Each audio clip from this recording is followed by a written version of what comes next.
Hi, I'm Tina McDonald. Today I'm here to share with you how to use an ordinary light bulb to create a fun and fantastic Christmas ornament. We'll be using some of my favorite products by Imagine Crafts. To begin today's project, you're going to need a plain old light bulb.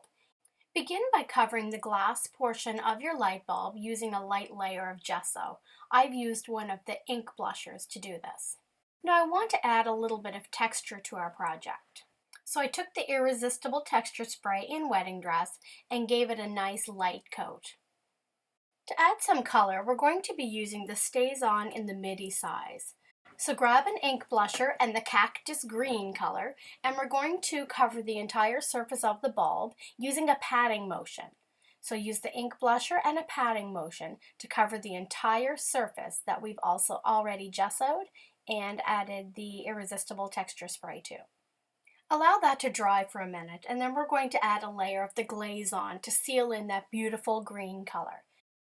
Now take the Blue Hawaii StazOn midi, and we're going to add another layer of color. So we're going to add a layer of the blue. We're not going to cover the complete surface, but just add it as you would like to see it. So if you want more blue, add more blue, or if you'd like to see more green through, that's all right as well. And once this is finished, you're going to want to add another layer of the glaze on to seal in the color. Now continue to add layers of StazOn and glaze on until your light bulb achieves the look that you want. While our light bulb's drying, go ahead and trim a piece of sheer ribbon. So this is a sheer silk type ribbon. So we're going to add some color to it using the new Radiant Neon Electric Blue ink.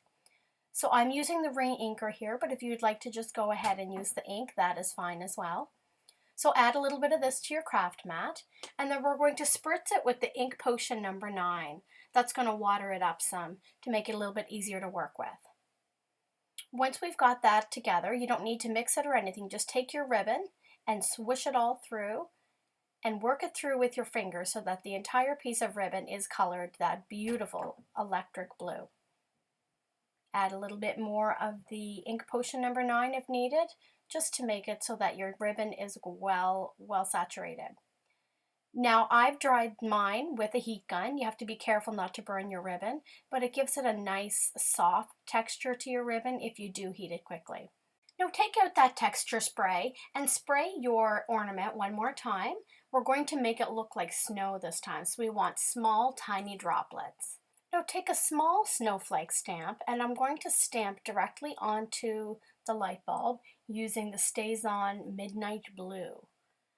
Now we're going to take the Irresistible Pico Embellisher in Wedding Dress, and we're going to add small drops to the center portion of the snowflakes that we just stamped.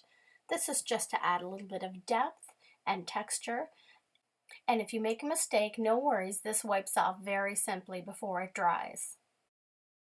I wanted to create a whimsical, artsy feel to this project. So I took my Pico Embellisher in black and added a layer of color around the top portion where the bulb would meet the metal part. And then I gave it a quick breath to help force it down. So the color is a beautiful running motion. So I also added a touch of the wedding dress and allowed these to marble together, and I just love the effect it gave us. You can use your heat gun to dry this and continue to move the texture spray around, or you can just allow it to dry naturally. While I'm waiting for that to dry, I'm going to take a piece of the Vertigo film and a snowflake die from Spellbinders, and I'm going to die cut it.